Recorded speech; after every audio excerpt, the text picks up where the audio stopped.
बेशक भाजपा सरकार ईमानदारी का ढिंढोरा पीटती हो, बेशक पारदर्शिता का दावा करती हो, लेकिन इसी पारदर्शिता की पोल खुद भाजपा के कैबिनेट मिनिस्टर कृष्ण बेदी खोल रहे हैं, जिसके अंदर लगभग 7,596 पोस्टें टोटल हम निकालेंगे और सभी वर्गों का समान रूप से आरक्षण देते हुए जिस प्रक्रिया सीईटी की है उस प्रक्रिया को आगे बढ़ाते हुए डीएससी वर्ग को लगभग 605 और ओएससी वर्ग को 604 पोस्टों के साथ जो हमारा 20% आरक्षण है टोटल उसका डिस्ट्रीब्यूशन करने का हरियाणा की सरकार ने फैसला लिया है। मेरे पास नमस्कार साथियों, मैं आपका साथी विक्रम इंदौरा। साथियों, बेशक भाजपा सरकार ईमानदारी का ढिंढोरा पीटती हो, बेशक पारदर्शिता का दावा करती हो, लेकिन इसी पारदर्शिता की पोल खुद भाजपा के कैबिनेट मिनिस्टर कृष्ण बेदी खोल रहे हैं। कृष्ण बेदी ने सबके सामने, पूरे देश के सामने एक बहुत बड़ा झूठ बोला है। वो झूठ क्या है, इन तमाम पहलुओं को लेकर के चर्चा करेंगे। हरियाणा में सीटी ग्रुप डी की जो 7596 पदों की जो भर्ती होनी है, उन पदों पर डीएससी और एससी के लिए पोस्ट जो है निर्धारित की गई है। अगर हम डीएससी की बात करें तो 7596 में से 20% जो आरक्षण है उसके हिसाब से 1519 पोस्ट बनती है, लेकिन एससी के लिए 604 और डीएससी के लिए 605, ये दोनों मिलाकर के हो गई 1209।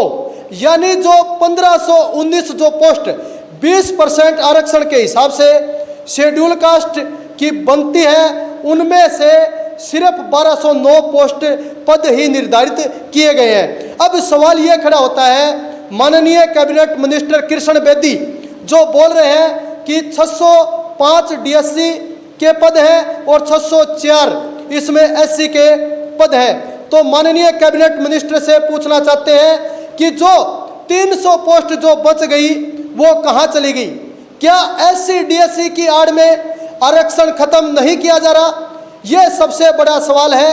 और कृष्ण बेदी ने जैसे ही वो बयान दिया, लगातार कमेंट पर कमेंट लोग जो है दागते हुए, कमेंट पर कमेंट जो है लिखते हुए लोग नजर आ रहे हैं कि एससी डीएससी की आड़ में भाजपा सरकार आरक्षण को खत्म कर रही है।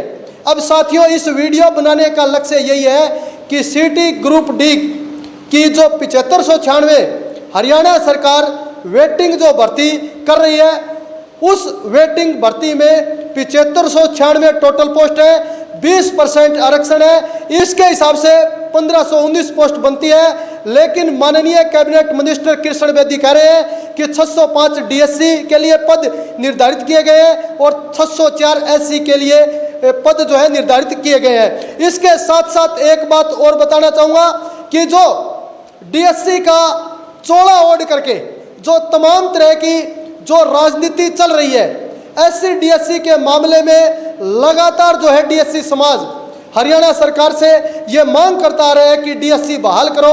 सरकार ने हालांकि डीएससी बहाल भी कर दी, लेकिन अब डीएससी और एससी की आड़ में स्पष्ट रूप से कह सकते हैं कि आरक्षण को खत्म किया जा रहा है। लेकिन दुख की बात यह है कि कोई भी डीएससी का बड़ा नेता इस मामले में चुप्पी साधे हुए हैं। स्पष्ट अर्थों में मैं कह सकता हूं कि अब जो है वो डीएससी के तमाम नेता, माननीय कैबिनेट मिनिस्टर कृष्ण बेदी भाजपा की भक्ति में लीन है।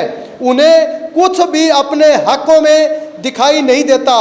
यहाँ पर साथियों एक बात और बताना चाहूँगा, एससी हो चाहे डीएससी हो, स्पष्ट रूप से उनका हक मारा जा रहा है, स्पष्ट रूप से उनका हक छीना जा रहा है। साथियों, इसमें दोषी कौन है? साथियों, आज हमें बोलने की जरूरत है। अगर आज हम नहीं बोले तो आने वाली पीढ़ियां हमारी गूंगी हो जाएगी।